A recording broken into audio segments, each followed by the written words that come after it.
Bienvenue dans l'émission Le Business du Fitness, le podcast pour comprendre le futur du fitness et inspirer tous les professionnels à devenir une meilleure version d'eux-mêmes. Je suis Andy, coach sportif depuis 20 ans et j'accompagne des coachs et des patrons de clubs à créer un business dont ils sont fiers. Avec ce podcast, je vous propose de rencontrer ensemble des personnes inspirantes. L'idée est de rentrer dans leur tête et de comprendre comment ils en sont arrivés là aujourd'hui. Si vous voulez recevoir toutes les notes de l'épisode, pensez à vous inscrire à la newsletter.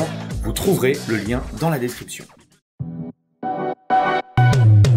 Dans l'épisode du jour, j'ai le plaisir d'inviter Thomas Blondy, directeur du recrutement à WeYoung. Thomas comprend rapidement que pour réussir, il doit se former.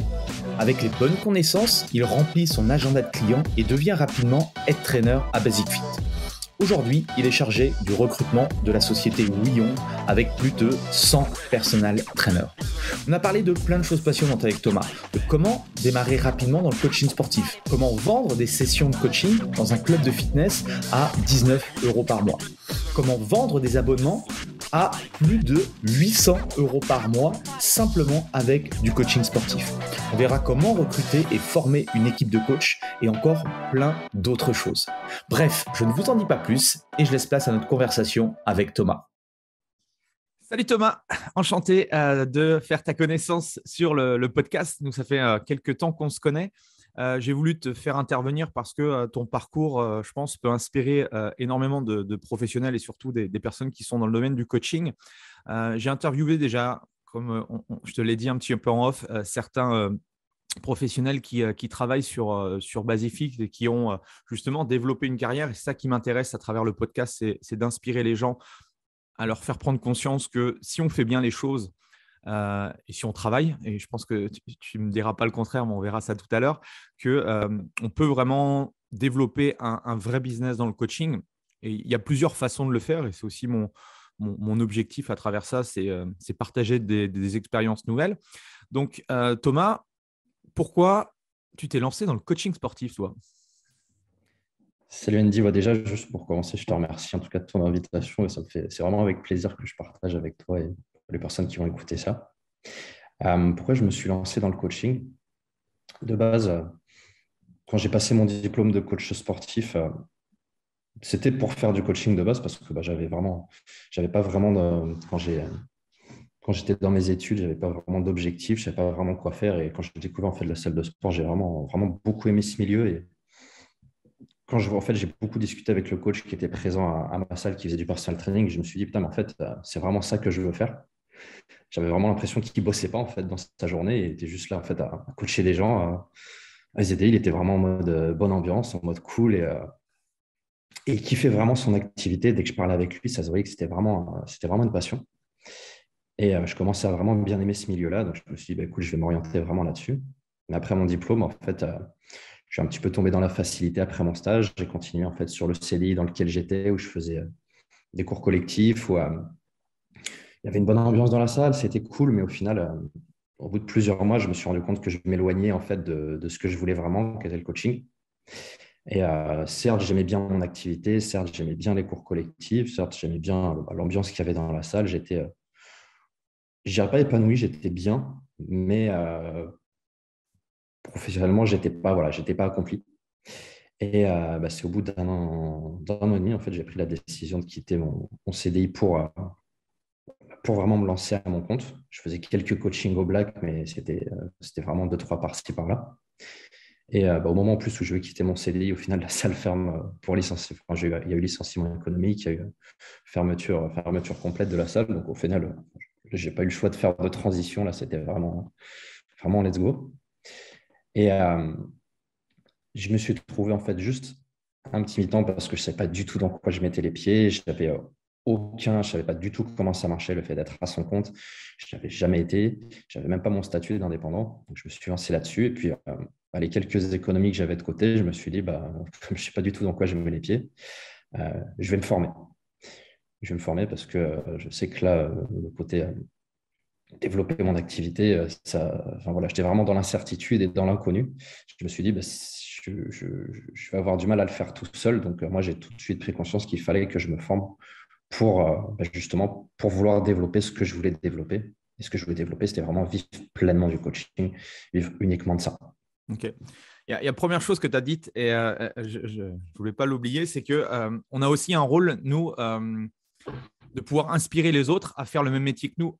Tu l'as dit fort justement, peut-être que tu n'aurais pas rencontré ce mec-là, je ne sais pas, peut-être que tu serais arrivé à terme à faire ce métier, mais c'est vrai que c'est aussi le rôle du podcast et c'est aussi aujourd'hui ton rôle en tant que, je pense, être traîneur, c'est d'inspirer les autres en leur disant qu'il y a une possibilité, c'est une voie. Euh, Qu'est-ce que tu faisais avant parce que donc, tu t'entraînais, tu étais client dans le club du coup. Et avant ton passage, le Thomas, il était comment à l'école? Est-ce qu'il était enfin, est-ce que tu avais justement… j'aime bien voir un peu, j'essaye de réfléchir à si j'étais vraiment… s'il y avait un âme d'entrepreneur. Toi, tu étais comment quand tu étais plus jeune? J'avais pas une âme d'entrepreneur. Euh, mais c'était quand même, enfin, c'était plus le côté indépendant qu'entrepreneur qui était dans ma tête parce que j'ai toujours eu un petit peu de mal avec l'autorité, entre guillemets, ou le fait d'avoir quelqu'un au-dessus de moi. C'est vrai que dans les petits tafs étudiants que j'avais eu, j'avais beaucoup de mal avec le fait qu'on me dise quoi faire. Ça revient beaucoup là enfin, dans les quelques podcasts que j'ai fait. L'autorité, effectivement, c'est un des points importants qui nous fait basculer de l'autre côté. Ouais. Ouais, après, voilà, j'étais pas non plus à aller contre l'autorité, c'est juste que ça me saoulait. Ça me saoulait et c'est vrai que à ma première expérience, voilà, en tant que, on va dire, mon vrai job en salle, j'ai le patron, on va dire, c'est pas que je m'entendais pas bien avec lui, c'est que en fait, il me donnait des ordres qui n'avaient pas de sens et enfin des indications, des choses à faire qui n'avaient pas de sens. Et c'est vrai que ça me faire quelque chose qui n'a pas de sens et d'être obligé de le faire, c'est quelque chose que j'ai toujours, bah voilà, j'ai toujours beaucoup de mal avec ça. Donc, je dirais avant, ouais, non, j'avais pas, je pense pas avoir l'esprit entrepreneur. J'étais même plutôt des fois un petit peu flemmard, à me contenter un petit peu du minimum. Mais surtout parce que, en fait, je pense que j'étais dans des choses qui m'inspiraient pas forcément. La seule année où j'ai vraiment bossé, par exemple, dans mes études, bah, c'est en fait, j'étais en STAPS. C'est quand j'ai trouvé ma voie que je voulais les coachs sportifs et quand je me suis spécialisé dans une licence pro dans l'armée des enfants. Mais avant ça, les études, c'était plus que du minimalisme dans mon investissement. Ok, donc toi, le parcours pour arriver à travailler dans le secteur, donc je rappelle, Thomas aussi, il est en France parce que ça diffère un peu dans les pays, mais du coup, tu as fait ces STAPS et donc du coup, tu as fait, il y a des spécialités parce que moi, je n'ai pas fait le cursus universitaire et donc du coup, dans STAPS, tu as, on va dire, une filiale remise en forme, tout ce qui est secteur du fitness, c'est ça? Ouais, c'est ça. Après, Ok. juste avec un Doug Staps, tu peux être coach sportif, mais moi, il y avait une troisième, à l'époque d'ailleurs, je ne le savais même pas, mais il y a une troisième année de spécialisation où ça peut être, il y a différentes filiales, et moi, c'était spécialisé dans la remise en forme. Est-ce que ça t'a beaucoup apporté du coup cette année par rapport à j'arrête au bout de 2 ans? Est-ce que c'est quelque chose que tu Euh, recommanderais du coup à d'autres professionnels, à d'autres personnes qui voudraient se lancer, de faire oui, cette quand année même, parce supplémentaire? que le Doug, bon, ça m'a quand même apporté du plus par rapport au Doug. Après, si je repartage. Est-ce qu'il y a la relation du coup avec le marché, le milieu? Est-ce qu'il y a des stages par rapport à ça ou c'est en… Ouais, Ouais, c'est vraiment qu'il y a eu moi, le stage, j'ai envie de te dire, c'est limite la chose qui m'a le plus apporté de l'année. Parce que la théorie, c'est bien sympa, mais quand il n'y a pas de pratique, certes, j'étais plus investi, mais ça manquait quand même de pratique, quoi. ok, ok. Et donc du coup, le cursus te permet justement de pouvoir avoir la partie cours collectif et la partie coaching ou c'est ouais, c'est ça, c'est ce Oui, qui c'est parle. ça. La Ok. partie coaching et cours collectifs. Et dans la licence que je faisais, il y avait aussi une partie, enfin, pour te dire l'intitulé exact, c'est licence professionnelle remise en forme et gestion d'équipe et de projet. Donc, il y avait une partie aussi développement de projet dans le cursus. Ok. Et le stage que tu as fait, c'est là où tu as été embauché? C'est ça. Ouais. Donc même chose, c'est souvent un tremplin et qui est intéressant si on montre du coup, on va dire au directeur qu'on est investi et tout, bah il n'y a pas de raison qu'on n'ait pas à la fin de l'année un, un CDI ou un CDD ou en tout cas une promesse d'embauche. Donc ça aussi, c'est intéressant dans le fait de pouvoir directement rentrer dans la vie active. Moi, je sais qu'à mon époque, c'était très facile, il y a 20 ans en arrière, de trouver de trouver un job. Je sais qu'aujourd'hui, voilà, ça devient Mhm. plus dur.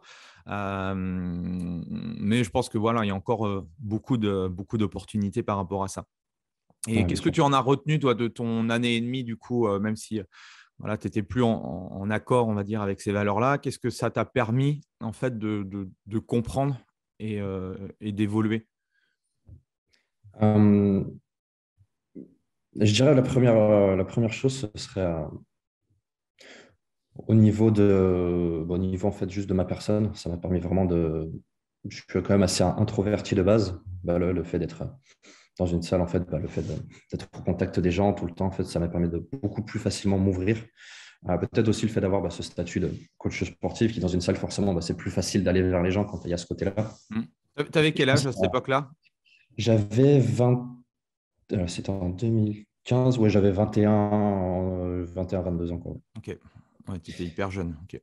Et ouais, j'étais assez jeune et je pense que ça m'a beaucoup servi pour la suite, justement, pour le développer, le personal training. J'ai vraiment, je pense, pas mal pris confiance avec le fait, justement, d'être ouvert avec les gens, d'aller voir en fait n'importe qui dans la salle et de faire ça. En fait, quand je suis à la salle, je suis chez moi. C'est les gens qui viennent chez moi. Et donc, ça m'a vraiment permis voilà, de développer du relationnel très facilement, d'être à l'aise et de développer aussi. Ce qui m'a fait rester aussi un petit moment, c'est que il y avait une nouvelle employée qui était arrivée, qui était vraiment assez expérimentée et qui m'a vraiment beaucoup appris. Et c'est ça aussi qui m'a donné envie de rester un petit peu pour apprendre, parce que plus j'étais à son contact, plus ça me permettait aussi d'apprendre.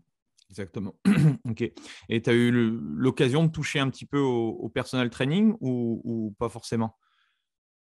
Ouais, ouais, du coup, après, dans la salle, comme je connaissais en fait vraiment tout le monde, en fait, c'était juste vraiment pour m'exercer. Les premiers que je faisais, c'était même gratuitement, juste Ok. pour tester un petit peu, parce que c'est vrai que dans ma formation, on n'avait pas énormément de formation, de contenu là-dessus. Donc, moi, je me suis beaucoup formé de mon côté. Et là, je mettais ça en application. Et après, je commençais à faire des coachings voilà, au black, mais c'était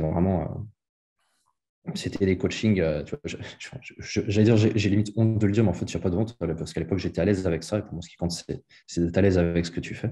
Je les faisais entre 20 et 25 euros, tu vois, en plus du CDI que j'avais au black en dehors Parce des que heures. du coup, dans le club, il y avait pas de système de personal training mis en place.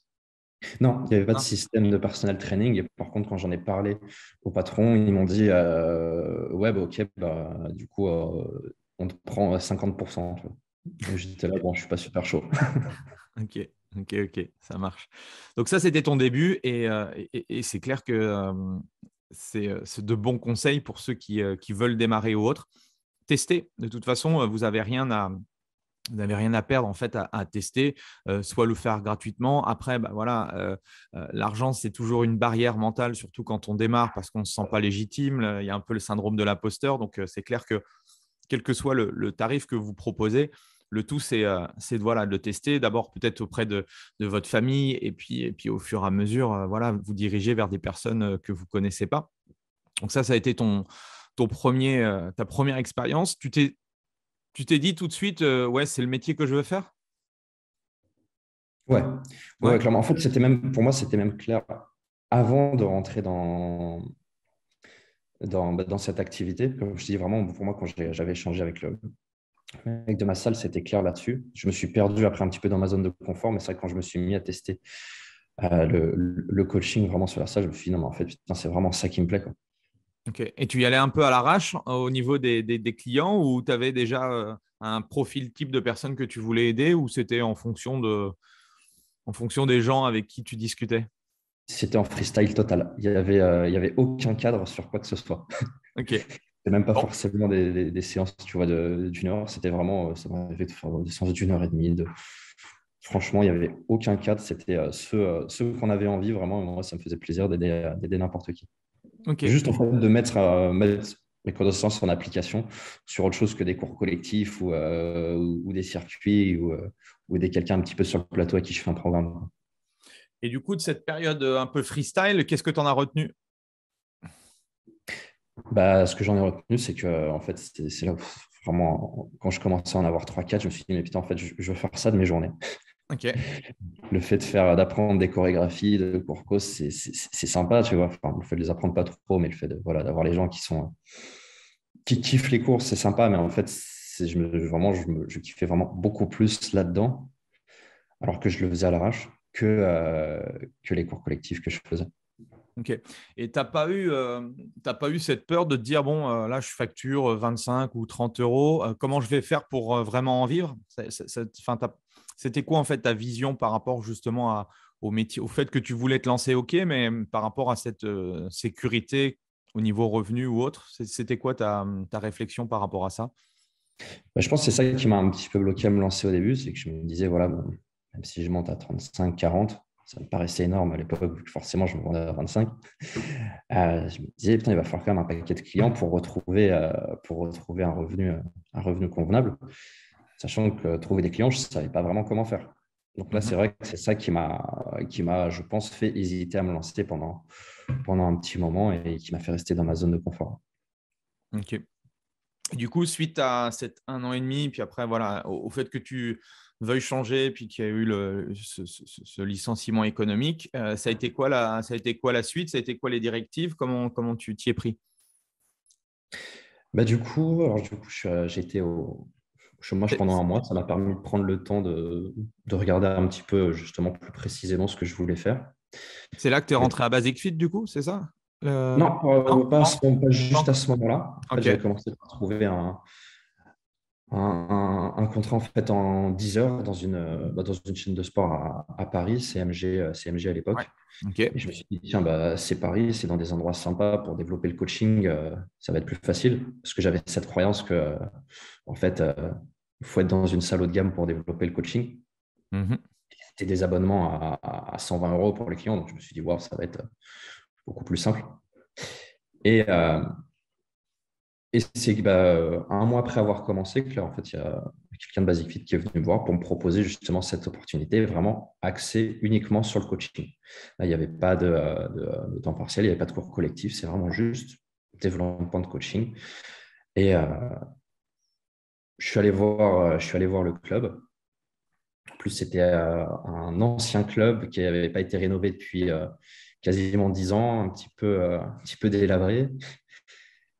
Mais je me suis dit, bah, écoute, c'est l'opportunité. De base, on m'avait proposé d'être head trainer. Mhm. Et je me suis dit, mais Est-ce que tu peux réexpliquer rapidement, même si on l'avait déjà, je l'avais déjà dit un peu lors des précédentes interviews, c'est quoi la différence? Il y a deux modèles du coup à Basic Fit. Il y a le modèle je suis 100% indépendant et du coup je gère entre guillemets un loyer avec Basic Fit. Ou sinon, tu as le modèle head trainer où il y a quelqu'un qui est responsable du personal training dans le club et du coup, lui, il a la liberté de pouvoir avoir des personal trainers, c'est ça?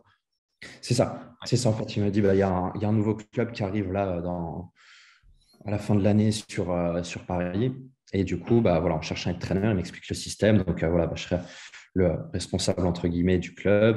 Tu recrutes et tu formes tes coachs, etc. Et moi, je me suis dit, oh là là, attends, j'ai juste fait un petit peu de personal training à l'arrache de mon côté.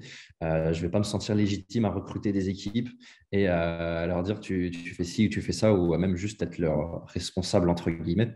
C'était Benoît qui t'avait embrigadé, non? Non, c'était Emeric. Émeric, ok. C'était Emeric. Et du coup, voilà, il m'avait proposé ça. On n'avait pas spécialement beaucoup changé. Tu vois, il m'avait déjà juste soumis l'idée. Mhm. Et je lui avais dit, non, moi, je veux déjà développer le personal training parce que c'est ça qui m'inspirait vraiment. Et parce qu'en plus, le côté de traîneur, comme je disais, je ne me sentais pas légitime de pouvoir le développer vu ce que j'avais fait dans le personal training. Ok. Et du coup, bah, il m'a dit, bon, sur ce club-là, nous, il faut absolument être traîneur, vu que c'est un gros club en plein Paris, on ne va pas mettre juste un personnel trainer. Il m'a dit, par contre, bah, là, en banlieue, à Fresnes, dans le 94, à côté de la prison, il m'a dit, bah, là, voilà, il y a un club, si tu veux, sinon on peut commencer ici en tant que personnel trainer, et puis on voit comment ça évolue, quoi. Ok. Et du coup, ta prise de fonction, ça s'est passé comment? Dans un nouvel environnement? Comment? Bah, écoute, plutôt bien. Au début, un petit peu déstabilisant, entre guillemets, vu que tu arrives forcément dans un nouveau contexte où là, tu ne fais pas les cours collectifs pour te faire connaître. Donc, en fait, il faut vraiment être présent, aller voir les gens. dans un tout nouveau lieu. Donc, ma question, est-ce que tu arrives avec tes tarifs de 25-30 € ou tu avais revu Non, non, là, comme je te dis, je m'étais pas mal. Ouais, tu t'étais formé et tu avais Alors, j'avais pas déjà. encore commencé à me former, Non. mais j'avais pas mal échangé avec pas mal de coachs qui étaient dans le personal training. J'avais acheté un ou deux bouquins. Et là, j'avais lancé en fait, je fonctionnais au début avec des cartes de séance. C'était Ouais, ok. 5 séances, 55 € la séance, 10 séances, 50 € et 20 séances, 45, je crois. La Ouais, fameuse c'était carte ça. de, la fameuse carte de 10 séances à 500 €. Celle-ci, il doit y en avoir La, beaucoup qui. la 10 séances, elle était Oui, c'est ça, ouais. 10 séances, Ouais, ouais, ouais. Ok, ok, ok. comme tout le monde, entre guillemets. Yes, ouais, Et, ouais, j'ai connu, j'ai connu. Et du coup, comment se passe le début? au début, en fait, en fait, il y a un truc qui m'a mis en confiance, c'est que la première semaine, je suis arrivé, et, je crois que c'était peut-être le deuxième jour, il y a une fille qui vient me voir et en fait, elle voulait du personal training. C'est pas, elle voulait savoir comment ça marchait, elle voulait, et du coup, moi, j'étais là, pas à l'aise du tout avec les prix, du coup, c'est la première fois que je me vendais à ce prix-là. Et je lui propose voilà, la carte de fin de séance. Et, et au moment de lui annoncer le prix, je lui dis les limites. En fait, quand je lui explique tout, etc., hyper serein, et quand il faut annoncer le prix, à la limite, je l'ai dit tellement bas qu'elle m'a demandé de répéter, tu vois. Là, du coup, ça fait 900 €, mais du coup, on peut le régler, ça peut être réglé en 2 fois, etc. Je dis, Ouais, ouais, bah, pas de on se problème. justifie, quoi. On se justifie. Voilà. Et elle me sort son chéquier, elle me fait les chèques, et là, je me dis, ah, mais en fait, bah, ça va, quoi. Donc, ça m'a mis en confiance. C'est vrai que ça m'a rassuré directement. Après, ça m'a permis voilà, de plus en confiance, d'avoir quelques clients sur le premier mois. Et, euh, et là, en fait, j'avais déjà payé une formation que j'ai faite en fait au bout de. Ça a commencé un mois après mon début d'activité. Ouais. Ok. Là, j'ai fait une première formation au niveau business, où là, ça m'a aidé déjà à développer un petit peu plus le début de ma clientèle. Il y a les coachs, on a plusieurs blocages. Et l'un des blocages, tu en as parlé un petit peu tout à l'heure, c'est comment vendre du personal training dans des clubs qui facturent. Alors, je ne sais plus combien c'est, Basic Fit, c'est 29 par mois ou je ne sais pas. Voilà. Voilà, Comment. entre- Ouais. Qu'est-ce que tu pourrais dire du coup à toutes ces personnes qui ont ces blocages-là par rapport au fait, est-ce qu'il est possible de vendre des accompagnements je ne sais pas, 200 €, 250, même plus par mois dans des clubs de fitness à 20, à 29 ou à 19? Est-ce que c'est possible? Est-ce que c'est pas justement du bullshit? Bah, oui, c'est possible. Je vais te dire, moi, j'en suis la preuve, et même maintenant, tous les coachs avec qui on travaille également. Et je viens de te dire, à 200, 250, largement. Enfin, moi, je sais que quand j'étais dans le coaching, j'ai facturé jusqu'à un forfait le plus élevé où j'étais, c'était à 800 € par mois. Et Et pour 800 € par mois, tu te souviens un petit peu ce qu'il y avait dedans? ouais, c'était un forfait avec 3 séances par semaine. Ok. Au-dessus, bah, en fait, il y avait le suivi alimentaire, il y avait le suivi c'était quelqu'un qui était pas mal en déplacement aussi. Donc, quand il était en déplacement, bah, voilà, il avait son programme pour quand il était en fait pas à la salle. Mhm. Ok. Et il avait accès en plus après, si besoin, à moi, en fait, si nécessaire, s'il avait besoin de m'appeler ou des renseignements sur quoi que ce soit, quoi. Mais c'était Ça, vraiment c'est son. intéressant parce que on a souvent, et moi le premier à l'époque, quand le phénomène des clubs low cost sont arrivés, on disait souvent, voilà, c'est compliqué, enfin, voilà, c'est pratiquement impossible de vendre du personal training dans ces clubs-là. Et tu te rends compte par rapport à toi et plein d'autres, c'est que comment expliques-tu qu'une personne, elle prend un abonnement à 29 par mois et qu'elle est capable de lâcher un ticket de 800 € par mois dans le coaching, selon toi? Pour moi, en fait, il y a les personnes qui viennent à la salle parce que c'est 20 €. Et pour moi, il y a les personnes qui viennent à la salle aussi parce que c'est à côté, en fait. Et je ne vais pas aller me faire chier à aller à la salle qui est à 50 €, mais où je tape 10 minutes de voiture de plus pour y aller. Et en fait, là, bah, c'est la facilité. Et je vais ici parce que c'est simple. Et pour moi, même dans les personnes qui viennent parce que c'est 20 €, ils ne comptent pas forcément un revenu qui est énorme. Entre avoir accès à une salle à 20 euros pour avoir accès à une salle et pas savoir quoi faire, en fait, c'est une prestation qui est totalement différente que d'avoir un accompagnement personnalisé qui va t'aider à atteindre tes objectifs. Parce que ce n'est pas le fait d'être dans une salle avec des machines et des tapis de course qui va t'aider à atteindre tes objectifs. C'est peut-être la croyance que beaucoup de gens ont quand Mais ils ouais, s'inscrivent mais en c'est salle, clair. mais après, C'est ça, il faut arrêter de se le dire. Moi, je connais, je connais beaucoup de personnes ou des amis qui sont cadres, qui sont chefs d'entreprise. Ils bien vont, sûr. ils vont dans des clubs ouais, considérés entre guillemets comme low cost parce que voilà, c'est très peu cher. Mais ils auraient les moyens. Mais comme on n'a pas aussi, ils n'ont pas pris conscience ou on n'a pas suscité aussi l'intérêt qu'ils pouvaient avoir un coach, le jour où tu leur expliques, bah, les mecs, ils te lâchent, ou les jeunes filles te lâchent le montant de l'abonnement s'il y a de la valeur et s'ils y voient du coup de la valeur, quoi. Donc, c'est clair que je pense que n'importe où, que ce soit dans un club, que ce soit en extérieur, n'importe où, tu peux vendre du coaching. Toi, ça a été, du coup, par rapport à ce lancement, sur on va dire, les 3 premiers mois, les 90 premiers jours, est-ce que tu pourrais partager tes meilleures pratiques qui ont fait que tu as réussi à avoir du coaching, hormis les gens qui viennent naturellement à toi et qui te donnent des chèques pour prendre du coaching? Qu'est-ce que tu as fait? Qu'est-ce que tu as mis en place? Qu'est-ce que tu as pu mettre en place pour que ça fonctionne? Alors, la première chose, je vais te dire ce qui s'est passé avant que je me forme. J'avais développé un petit peu la visibilité. Donc, en fait, je m'étais fait floquer c'était même pas des power talks, c'était des t-shirts personal trainer pour que tout le monde voit quand je suis à la salle qu'il y a le personal trainer. J'avais mis un roll-up pour que les gens voient à l'accueil qu'il y a ma tête, qu'il y a un coach qui peut s'occuper d'eux. Et ce qui m'a tout simplement donné le plus de résultats, c'est le fait d'être présent et d'aller voir les gens, en fait. D'être présent, en fait, quand le soir, quand il y a des inscriptions, en fait, les gens souvent demandent un petit peu comment ça se passe. Si les gens sont débordés à l'accueil, je vais faire le tour de la salle avec la personne le temps que ça se libère. Je vais justement leur dire rapidement que s'il y a besoin, moi, voilà, je suis coach et s'ils ont besoin de renseignements, ils peuvent venir me voir sans problème. Et le fait, pendant la journée, en fait, d'être présent et d'aller voir un maximum de monde juste pour se présenter et pour échanger un petit peu avec eux, quoi. Donc, du coup, tu allais voir les personnes que tu ne connaissais pas et tu te présentais tout simplement? C'est ça, ta démarche? Ouais, c'est ça. Au début, c'était juste me présenter en fait pour faire un premier contact. Et par la suite, c'était juste en fait échanger avec eux, entre guillemets, en fait, pour faire passer le temps, pour se faire des amis, entre guillemets, parce que Mhm. tu as passé la journée à la salle, autant parler avec des gens, autant que ce soit cool. Et en même temps, en fait, plus tu casses un petit peu cette barrière et tu parles en mode détente, plus c'est facile en fait de créer un lien de confiance avec la personne et de lui proposer de l'aider en fait. Et la personne C'est elle que dit de toute façon, Thomas il est cool, donc ouais, vas-y, montre-moi ce que tu fais. quand je fais des audits dans les clubs et je travaille du coup sur le personal training, je leur dis la première chose au coach, c'est que si tu es cool, l'argent va tomber, quoi. Et quand je regarde un petit peu comment ça se passe, par exemple le soir, tu vois, je me mets en retrait, je regarde un petit peu comment sont les coachs, les instructeurs et tout.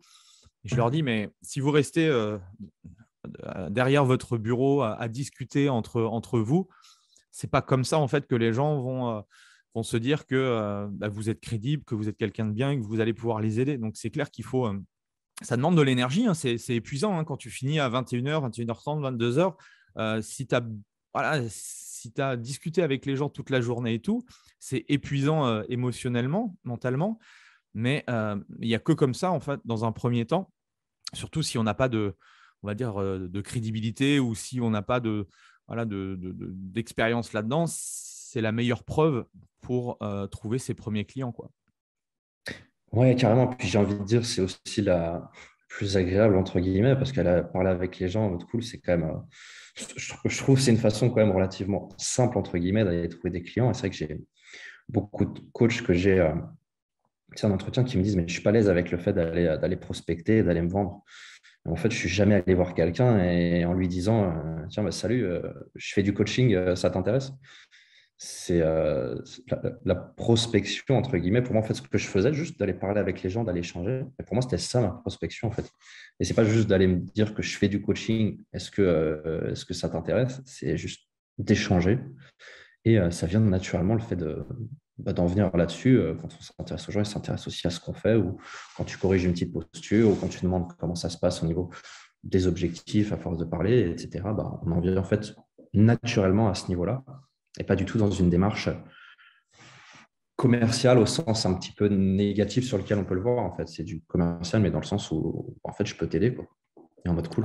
Ouais, une nouvelle fois, c'est encore des croyances et puis c'est aussi voilà, c'est des mots qui sont liés, le mot vente, le mot prospection. En fait, dans notre tête, c'est des mots en fait qui nous évoquent, nous, je pense, des personnes qu'on a dû croiser et ça ne correspondait pas du tout à nos valeurs. Enfin, typiquement, les vendeurs qui ils veulent vendre juste pour gagner, entre guillemets, leur commission.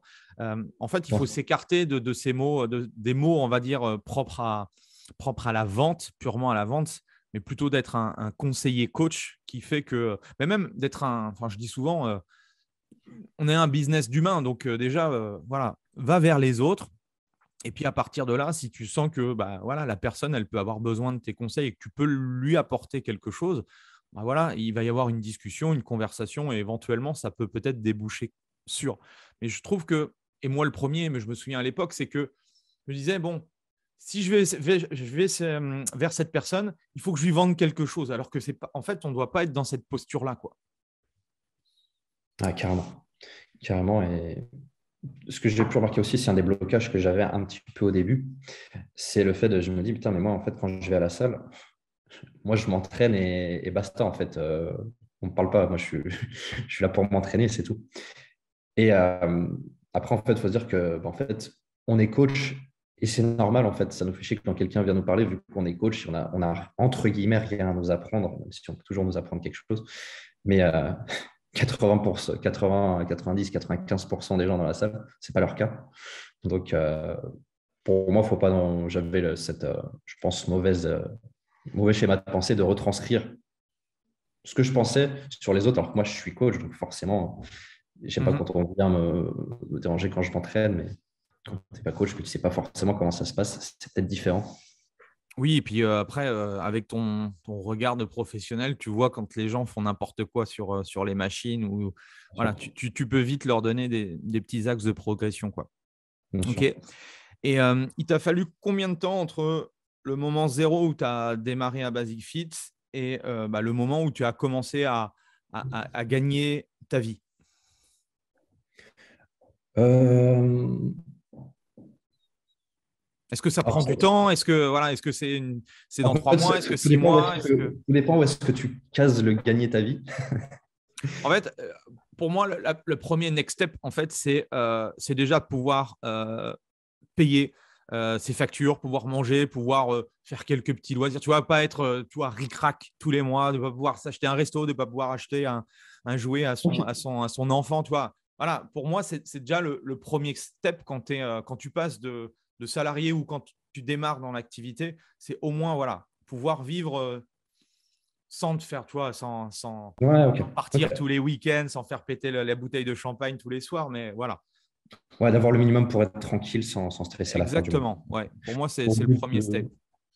Je dirais au bout de 2-3 mois. Ok, donc ça a été Au bout de, rapide. au bout de 2-3 mois, parce qu'en fait, au bout de à peu près, j'avais commencé début avril et c'était mi-mai où j'avais fait une formation, ma première formation justement au niveau commercial ou business un petit peu plus en général. Où là, à partir de ce moment-là, j'ai commencé à avoir plus de clients. Où là, sur le mois qui a suivi, en un mois et demi, j'en avais peut-être eu 5-6 et là, j'en avais eu. J'étais arrivé à une quinzaine, entre 12 et 15 heures au bout de 2 mois et demi. Ok. Et Donc, tu priçais à combien pour 12-15 clients, à peu près, en moyenne, pour donner un ordre d'idée au coach? alors là, du coup, là, c'était en moyenne à 50 euros. Ok. Donc, ouais, c'est aussi ce que je dis, c'est que on n'a pas besoin d'avoir, quand on fait du one-to-one, on n'a pas besoin d'avoir énormément de clients pour commencer à développer quelque chose et à vivre de son activité, quoi. C'est ça aussi qui est important à prendre conscience, parce que souvent, on se dit, waouh, on se fait une montagne et tout. Bon, voilà, déjà, avec 15 clients, on peut déjà développer quelque chose on peut construire quelque chose d'assez intéressant, quoi. C'est ça. Et c'est vrai que ça fait de la différence comparé à ma première projection quand je faisais un petit peu mon coaching freestyle à 25 euros. Là, c'est sûr, bah, quand tu es Ah au bah, bout du fric, du coup, il t'en faut 30. Hein. Si tu es à 25, c'est mathématique. Donc, c'est sûr que. c'est ça. OK. Et c'était quoi ton sentiment, du coup, après les 3 premiers mois où ça se développait bien? C'était quoi ta mentalité ou qu'est-ce que tu avais en tête par rapport à ça? Tu voulais continuer à croître? Qu'est-ce qui s'est passé?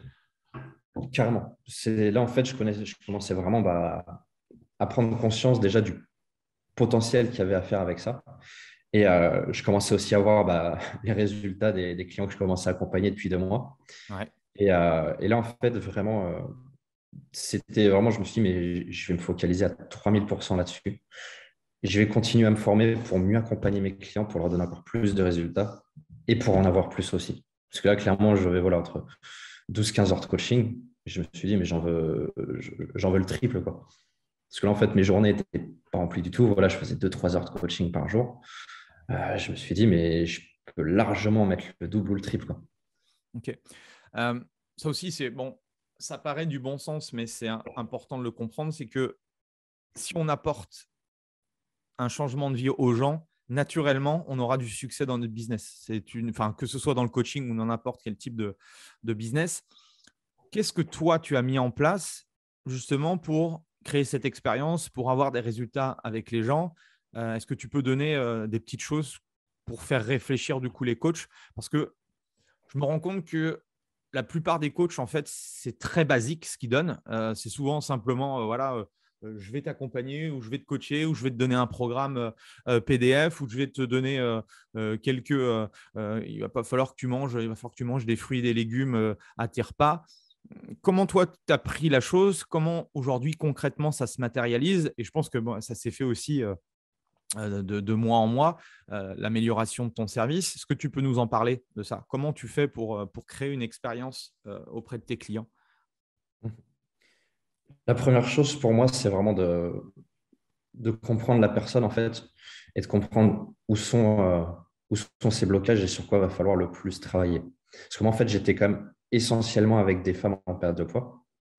Et Donc, vraiment tu de comprendre. t'es spécialisé du coup, au fur et à mesure, ça s'est fait naturellement? Au fur et à mesure, ouais, en fait, c'est vrai que c'était. Au début, j'avais un petit peu de tout. Et c'est de plus en plus le public c'est vrai que j'attirais, en fait, avec lequel il y avait le plus enfin, où il y avait le meilleur feeling. C'est là aussi où je me sentais le plus à l'aise au niveau de la pratique aussi et surtout même au niveau du relationnel.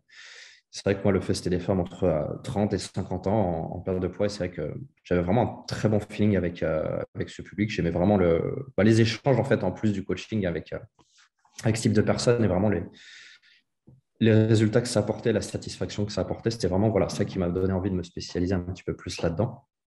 Et Ouais, une petite chose, c'est que au niveau du positionnement, il y a beaucoup de personnes, quand je parle de positionnement, de segmentation, ah ouais, mais je ne sais pas trop comment. Bah voilà, comme le dit fort justement Thomas, des fois, c'est simplement essayer de regarder qui vous attirez. Et à partir de là, ça va vous donner tout simplement une certaine tendance. Alors après, peut-être que vous attirez des gens que vous n'avez pas forcément envie de coacher. Ça, c'est encore autre chose et il faudrait retravailler là-dessus. Mais voilà, si vous êtes en adéquation avec les personnes que vous attirez naturellement, peut-être de par, je ne sais pas, votre physique, votre façon de parler, votre communication, enfin bref, il y a plein de choses qui sont, c'est votre branding, entre guillemets, votre marque. Ça, c'est la première chose. Et comme le dit aussi fort justement Thomas, c'est que plus tu coaches ce type de profil de personne, naturellement, plus tu es à l'aise, quoi. Parce que tu sais de plus en plus ce qui leur font peur, leur frustration. Et donc, du coup, tu t'améliores sans cesse. Et c'est ça qui est important à comprendre dans le positionnement, c'est que plus tu vas connaître le profil de personne que tu peux aider, que tu vas aider, plus tu vas améliorer ton service. Je suppose que c'était dans cette démarche-là. exactement, exactement, parce qu'en fait, c'est vrai qu'au début, j'avais tendance à être hyper minutieux sur tout, sur la séance. Tiens, à tel moment, on va faire ça, puis après, on va passer sur ça. Et, euh, et je voulais absolument rester dans le cadre de ma séance. Et pareil, le suivi que je faisais à côté, tiens, du coup, alors, tu vas manger ça, ça, ça. Et en fait, au fur et à mesure, mais j'ai pris conscience qu'en fait, il fallait que je m'adapte à la personne plutôt que la personne s'adapte à mon programme. Et c'est là où ça a été vraiment un game changer, entre guillemets, dans en fait, le fait que ça se passe bien avec tout le monde. Juste avec quelques personnes, ça se passe bien et d'autres, du coup, ça avance moins. Parce qu'en fait, tu en as qui ne vont pas avoir la capacité de s'adapter à ce que tu fais. Et c'est à nous, en tant que coach, de nous adapter en fait, au mode de vie de la personne, à ses spécificités et à son mode de fonctionnement.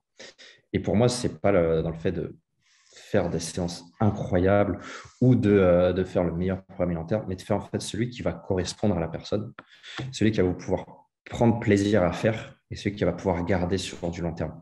Comment tu fais ça, du coup, pour savoir que c'est la bonne séance ou que c'est le bon processus d'accompagnement?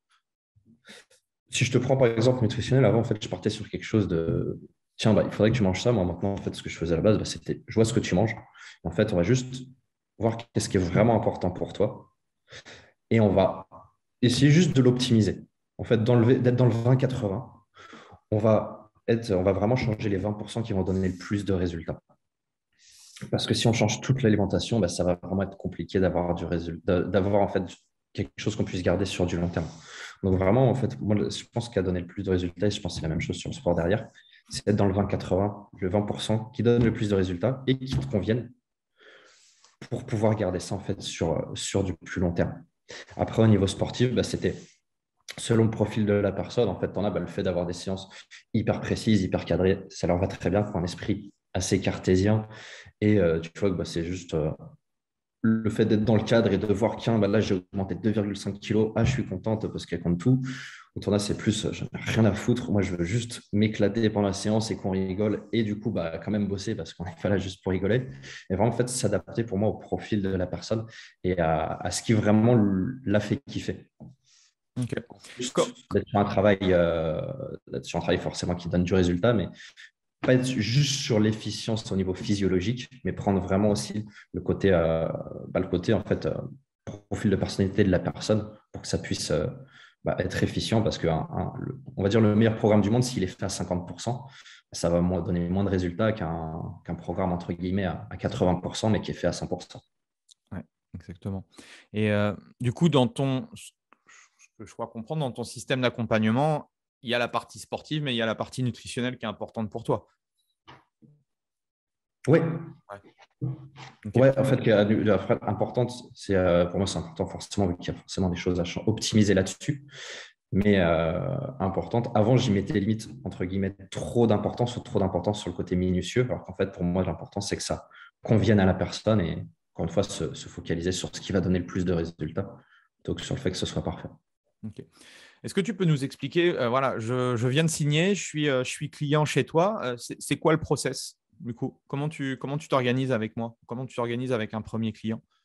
Donc, du coup, voilà, on fait le règlement.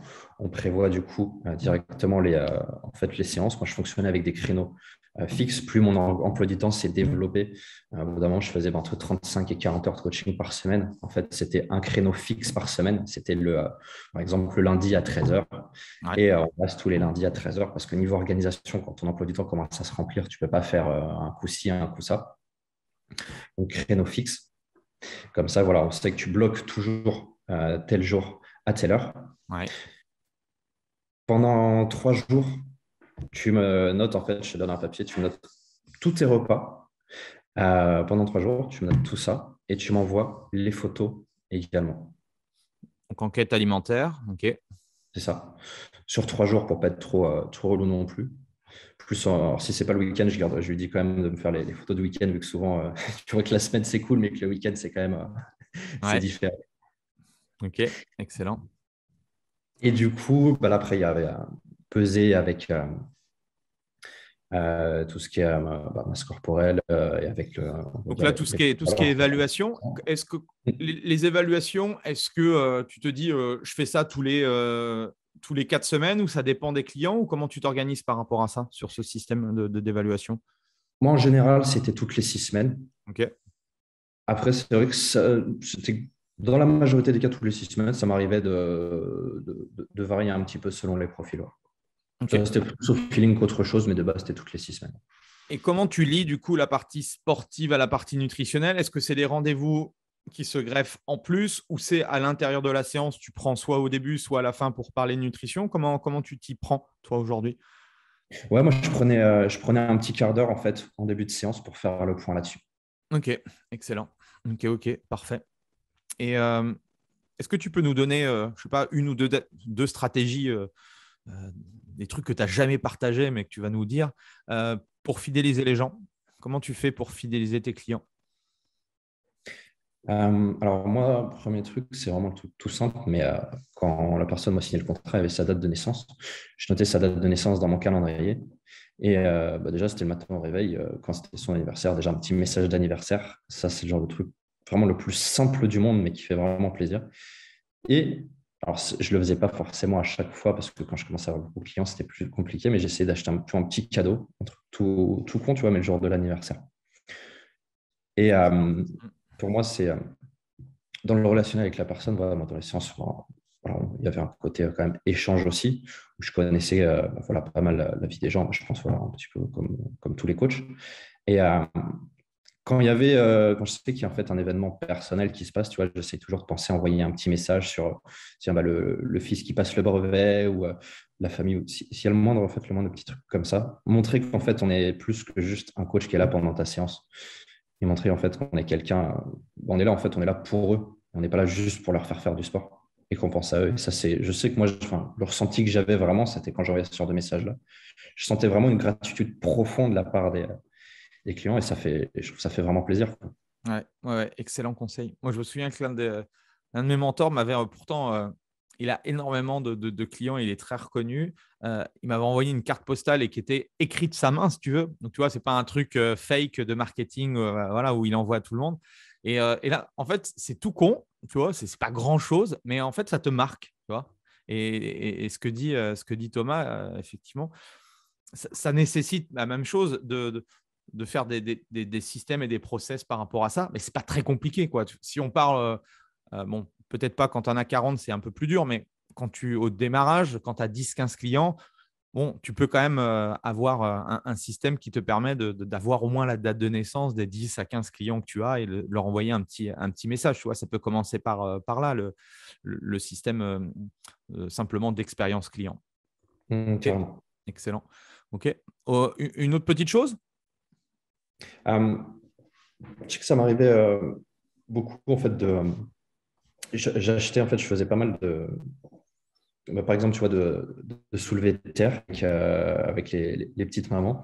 Et très souvent, c'était en fait au niveau du grip, au niveau des avant-bras, que ça tétanisait. Du coup, en fait, j'avais toujours mes sangles de tirage.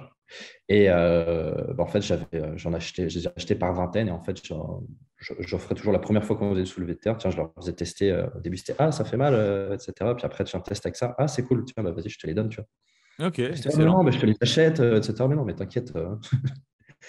Donc, du petit matériel comme ça, il y a l'exemple des sangles de tirage, mais ça peut être voilà, du petit matériel. En fait, ça fait plaisir pour elles. C'est le truc du coach. Le truc elles ne savent même pas que ça existe. Donc, le fait d'offrir ça, ça leur faisait vraiment, vraiment plaisir, quoi. Les petites attentions, quoi. C'est ça. Ok. C'est pas des cadeaux jamais. C'est pas des cadeaux à 30, 50 euros. C'est un petit truc. Juste, c'est l'attention, en fait. Bon, L'attention, comme tu dis, c'est ça. c'est pas le prix qui compte. Souvent, même chose. C'est encore des blocages. C'est pas. Bon, si vous voulez m'offrir une Lamborghini, éventuellement, bon, voilà, je serais content. Mais c'est clair que oui, ces petites attentions, c'est pas le prix. C'est à quel moment on les donne et à quelles circonstances on les donne. Donc, c'est cool. Merci en tout cas de partager tout ça.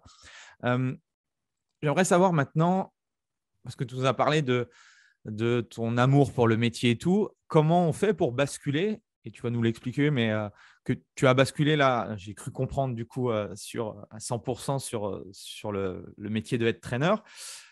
Comment ça s'est fait déjà? J'aimerais savoir. Et puis la deuxième, est-ce que du coup, au fond de toi, tu n'es pas un peu, pas frustré, mais est-ce que ça ne te démange pas de temps en temps de faire du coaching? Alors déjà, comment ça s'est fait? En fait, après, derrière, j'ai vraiment continué à me former. Je me suis beaucoup formé. Bah, tu m'as d'ailleurs pas mal vu en formation. J'ai rempli mon agenda de coaching. J'avais aussi augmenté mes tarifs. Enfin, au niveau du coaching, j'étais vraiment au top de ce que je voulais faire. Je ne voulais pas faire plus vu que je voulais quand même garder du temps pour ma vie perso. Mais le truc, c'est que du coup, bah, je voyais qu'il y avait encore de la demande. Et il y avait encore des gens qui avaient besoin, mais moi, je n'avais pas envie de prendre plus de personnes. Et je me suis dit, bah, écoute, je pense que là, c'est le moment pour passer traîneur et pour prendre quelqu'un avec moi dans l'équipe. Et enfin, avec moi dans l'équipe, de prendre quelqu'un avec moi tout court, vu que l'équipe, c'était que moi. Donc du coup, bah, c'est là où je suis passé entraîneur. J'ai recruté mon premier coach. Et tu avais changé de club, hein, du coup, entre-temps, je crois. C'est ça, hein, parce que quand on Oui, était tu te souviens. Ah en bah oui, c'est vrai que c'était à ce immersion, moment-là. Bah oui. ouais, tu avais… Enfin, puis il y a eu le Covid, du coup, mais je ne sais plus trop Alors en le… fait, Ouais. pour faire rapide, c'est en fait au moment où je dois passer entraîneur, je recrute mon coach. Oui, et puis… On m'annonce une semaine avant que le club ferme pendant 3 mois pour travaux, parce que tu sais, je t'ai dit, c'était un Oui, club qui c'est était ça. C'était d'abord les expérimenté. travaux. C'était d'abord les travaux, effectivement. Exact. Donc du coup, je vais sur le club qui est le plus proche en soi pas loin, mais région parisienne, ça fait que sur les heures de pointe, c'est loin. Donc je redéveloppe tout là-bas avec au début tout seul et après je prends un coach. L'autre club réouvre, je prends un coach aussi. Ouais, Confinement, c'est comme ça que ça se fait, quoi, du coup. Ouais. Les c'est premiers… ça. Ouais. Bah, du coup, automatiquement, en fait, du coup, bah, c'est vrai que de base, j'ai eu deux clubs parce que du coup, je suis allé sur l'autre club en attendant. Mais tant qu'à faire, bah, j'ai pris un coach là-bas, donc ça m'a fait un plus l'autre quart ouvert. Et du coup, confinement. Puis ça réouvre. J'avais bossé bah, du coup pendant le confinement sur bah, qu'est-ce que je mettais en place justement sur le côté accompagnement des coachs. Donc là, j'en recrute de nouveau à la rentrée et je prends un troisième club. Reconfinement. Et, euh, et là, du coup, bah, je me suis mis vraiment, j'ai pris la décision de, OK, je me focalisais vraiment à 100% là-dessus. J'ai vu que, en fait, bah, les coachs avec qui je bossais, le premier qui m'a rejoint, en fait, avant, il faisait 2-3 heures de coaching. Lui, au bout de 3 mois, il en faisait 20. Et bah, pareil, en fait, il kiffait 100 fois plus son activité, 100 fois plus sa vie, en fait. Et bah, je me suis dit, putain, mais en fait, ce que j'ai fait dans un premier temps avec moi, puis avec mon premier coach, mais je peux le faire, en fait, avec un nombre de coachs, enfin, le nombre de personnes, en fait, qui sont comme moi à mes débuts, qui veulent vivre du personal training, mais qui ne savent pas comment faire et qui n'ont pas forcément envie de faire toutes les formations que j'ai faites parce que j'en ai fait quand même un paquet. J'ai investi quand même pas mal d'argent en formation durant 2 ans. Je me suis dit, si je pouvais vraiment synthétiser ça pour juste donner ce qu'il faut aux coachs pour se développer, mais en fait, je vais pouvoir déjà aider plus de monde parce qu'en fait, si plus de coachs ont plus de clients, bah, tout simplement, en fait, au bout de la chaîne, on aide plus de personnes à se faire coacher, à être en meilleure santé. Et de deux, bah, j'aide vraiment sur aussi deux niveaux, entre guillemets. Donc, les personnes, entre guillemets, au bout de la chaîne qui vont se faire coacher, atteindre leurs objectifs. Et d'un autre côté, en fait, les coachs qui étaient dans la même problématique que moi, qui étaient dans une activité où ils ne s'épanouissaient pas à 100%, alors qu'ils veulent vraiment vivre du coaching. Mhm. Ok, excellent. Donc, du coup, tu joues ouais, tu joues sur les deux leviers. Ça te permet quand même, on va dire, de participer, même si aujourd'hui, tu n'es plus trop dans l'équation du coaching opérationnel, de quand même aider les gens à travers d'autres coachs qui qui ont la même vision que toi et qui aujourd'hui peuvent faire des séances et aider d'autres personnes. Ça a C'est été ça. ça a été quoi le plus dur dans la création d'une équipe quand tu es un coach ou deux coachs? C'est quoi les problématiques majeures que tu as rencontrées? Alors, les problématiques majeures venaient surtout de moi. C'est qu'en fait, au début, je voulais tout contrôler, en fait. Je voulais que Ok. ce soit fait comme ça. Et, euh, et en fait, voilà, je voulais que ce soit fait en fait, comme je le fais, comme je le pense. Et en fait, j'ai vite pris conscience, mais je me dis, mais en fait, pourquoi j'ai fait ce métier-là aussi? Pour qu'on ne me dise pas ce que j'ai à faire, en fait. Et là, j'étais pas dans le sens où je vais les aider à développer, c'est je leur disais quoi faire pour se développer. Et évidemment, voilà, j'ai pris cette conscience que en fait, je suis dans le truc que je voulais pas qu'on me fasse. Je me suis dit, non, il va falloir changer de mode de fonctionnement parce que là, je vais pas pouvoir. Enfin, je veux faire quelque chose pour les gens qui étaient entre guillemets dans ma situation. Et je vais pas faire quelque chose qui correspond pas au Thomas d'il y a 2 ans qui voulait se lancer, quoi. Mhm. Ok. Et qu'est-ce qui a fait que tu as switché dans ce mode-là? C'est simplement une prise de conscience personnelle? C'est le fait de discuter avec les coachs? C'est quoi? Ouais. Prise de conscience personnelle et le fait d'échanger avec des coachs avec qui j'étais en formation. Ok. Ok, ok. Et comment ça se passe du coup, étant donné que tu leur donnes plus de liberté pour contrôler la qualité de service? La qualité de service, c'est-à-dire? La qualité, on va dire, que tu veux avoir dans la prise en charge des clients, etc. Comment tu fais pour… Est-ce que tu as du coup des rendez-vous peut-être, je ne sais pas, mensuels avec ton équipe ou comment tu t'organises au quotidien au niveau management pour que tout se passe du mieux possible sans être ce côté très directif par rapport au business. Alors, est-ce que tu parles au niveau du développement de leur activité ou de leur accompagnement client? Bah, les deux, ouais, les deux. Sur le côté accompagnement client, là, en fait, nous, on laisse vraiment la liberté au coach de fonctionner en fait comme il le souhaite, s'il a envie d'avoir un mode de fonctionnement. On ne leur impose absolument rien à ce niveau-là. Okay. Donc, on veut pas être, ils sont indépendants. De toute façon, même légalement, on ne peut pas leur imposer quelque chose. On n'en a pas envie non plus. Okay. Par contre, si ils veulent des conseils là-dessus, là, forcément, nous, on est là justement pour leur apporter des conseils, pour leur apporter… s'ils ont besoin en fait un cadre entre guillemets où on a certains outils qui vont pouvoir leur servir à ce niveau-là, mais c'est vraiment s'ils en ont envie, nous on laisse vraiment au coach la liberté d'accompagner à ce niveau-là. Là où on va checker, ça va être forcément plus sur le côté s'il nous dit qu'il a du mal à fidéliser ses clients, c'est peut-être qu'il y a un problème au niveau de l'accompagnement et là on va pouvoir s'y pencher à ce moment-là. Ok. Et quand je rentre dans ton cursus de coach, on va dire, dans un club Basic Fit, ça se passe comment? J'ai une formation initiale ou tu me formes? Tu fais quoi? C'est ça. En fait, ouais. Au démarrage, en fait, même à la signature du contrat, il y a en fait, ça donne accès à une formation déjà en ligne, une formation déjà tournée. Ouais. En fait, tu vas déjà commencer par te former. On va même déjà commencer par définir tes objectifs, vraiment voir là où tu veux aller. On va prendre un moment pour échanger là-dessus. Et ensuite, il y a toute une partie formation sur la partie en fait, commerciale dans son ensemble, sur justement comment on s'y prend pour développer l'activité, comment tu vas pouvoir justement te faire voir au club et comment tu vas pouvoir convertir au mieux les rendez-vous que tu auras avec les prospects en clients. Excellent. Et ensuite, une formation du coup en présentiel pour mettre tout ça en application parce que la théorie, c'est bien, mais du coup, le but, d'avoir un côté pratique. Et en fait, de faire des exercices pour s'exercer sur tout ça et pour aussi casser certaines croyances je ne sais pas si je peux faire ça, pour vraiment montrer aux coachs qu'ils ont tout pour passer à l'action.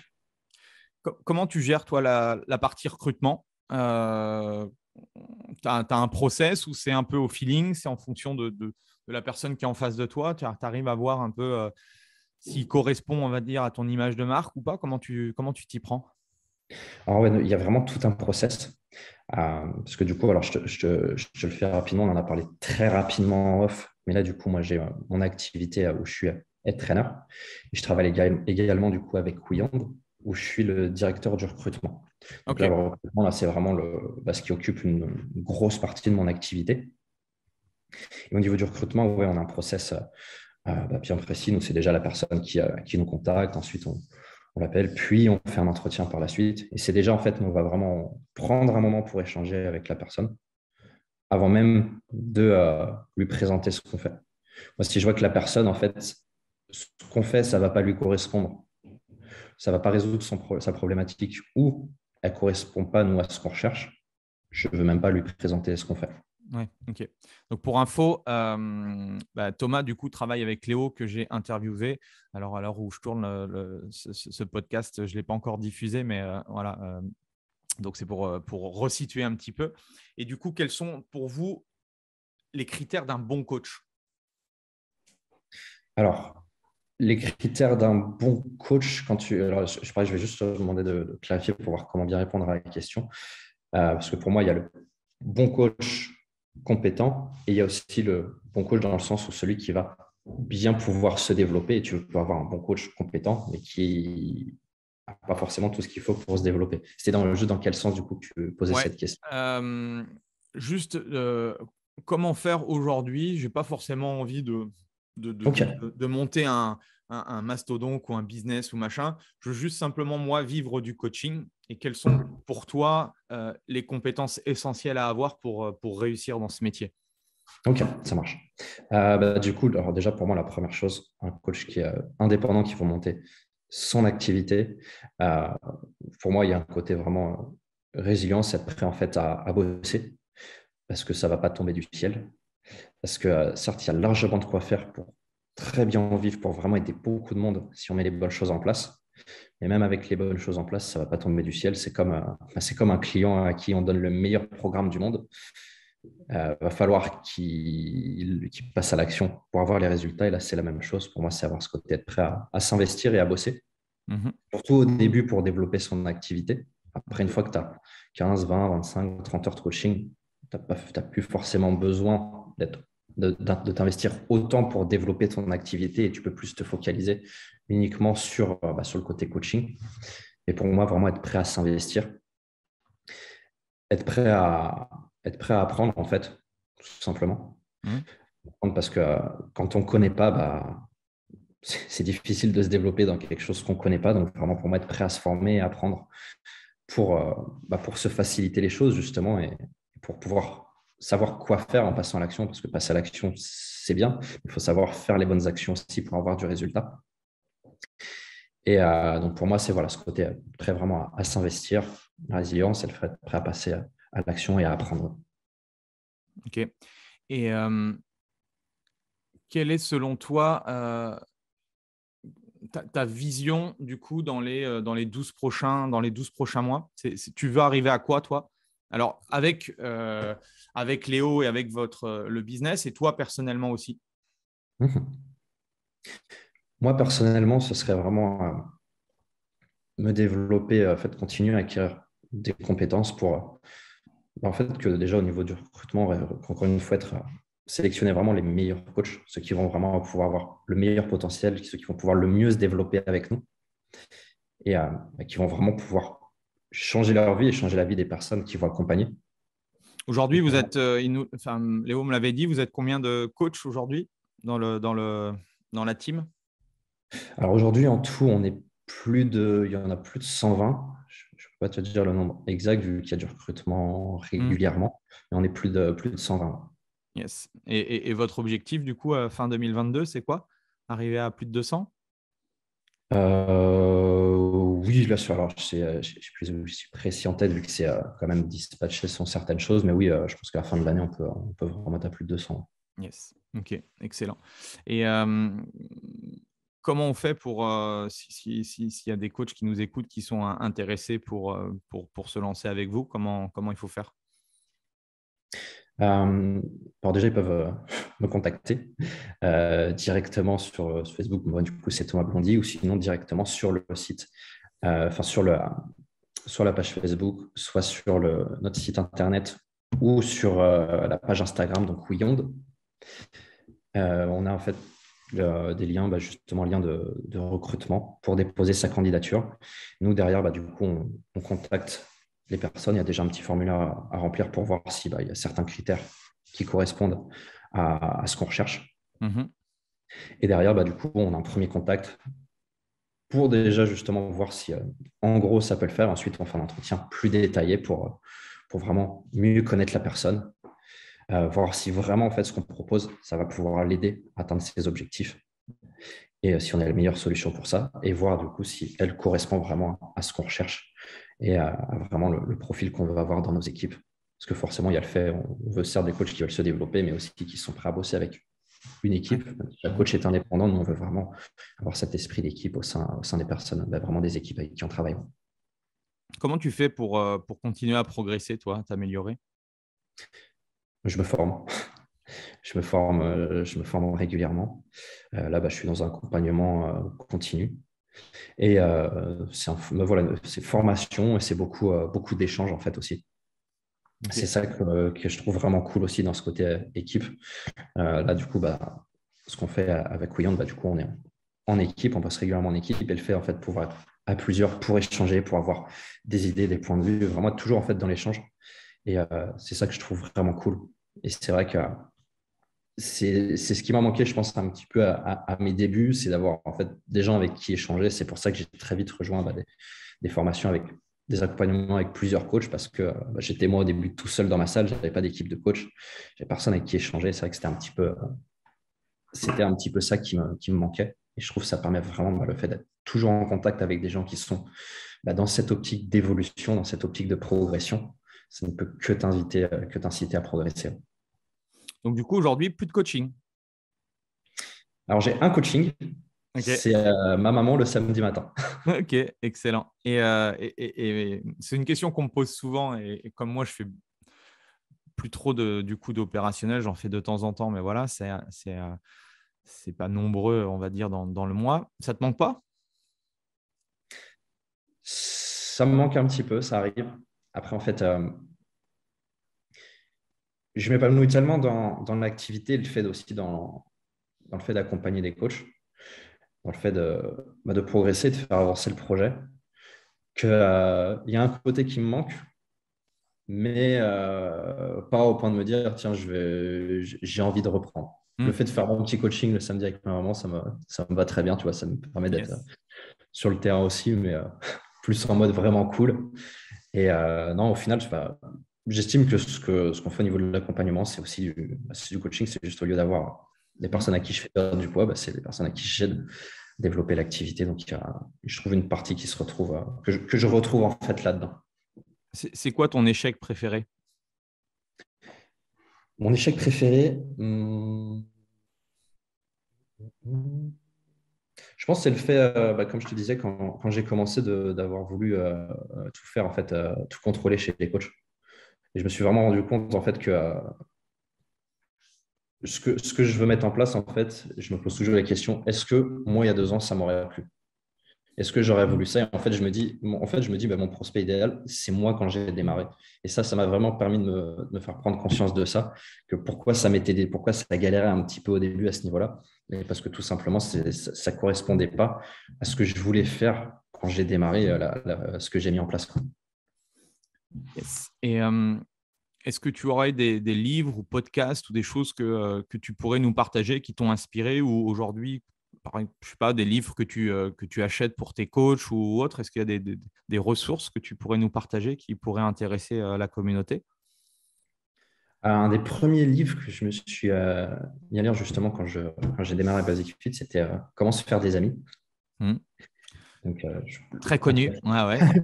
Ah ouais. très classique. Le titre est un peu nul en français, mais effectivement, voilà, c'est une pépite, ouais. Le titre ne donne pas trop envie, mais Non. le contenu est vraiment génial. Euh, un livre que j'ai lu là, il y a pas longtemps du tout, que je trouvais vraiment cool, c'était L'essentialisme. Hmm. Que j'ai trouvé vraiment, vraiment cool parce que j'ai tendance à me disperser de partout aussi. D'ailleurs, c'est, je pense, une des erreurs que j'avais fait aussi quand j'étais coach, c'était vraiment de consommer trop de formations. Limite, j'en ai trop consommé, j'appliquais pas assez et je me focalisais sur des choses en fait dont j'avais pas vraiment besoin. Et maintenant, bah, justement, pour progresser, j'essaie de prendre conscience de ce dont j'ai besoin et je vais me former sur ce dont j'ai besoin maintenant pour Mhm. progresser et pas faire des formations pour faire des formations. Excellent. Est-ce que une dernière ressource ou quelque chose qui t'a marqué? Un podcast que j'adore, que je peux recommander, c'est celui de Julien Musy, Mhm.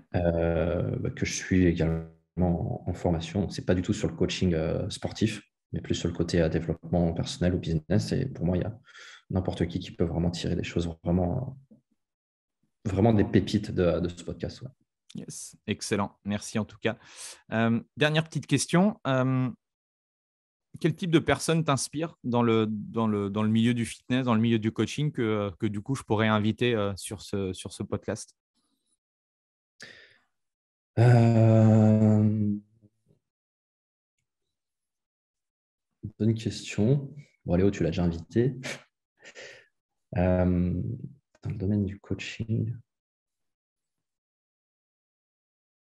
Ou une personne, peut-être pas forcément dans le fitness, hein, mais qui pourrait apporter des choses dans notre secteur d'activité ou une vision différente est-ce que tu penses à quelqu'un? Euh, je pense à Julia Musi, par exemple. Euh, Qu'est-ce qui pourrait apporter quelque chose d'intéressant? J'ai pas grand-chose qui me vient à l'esprit là comme ça.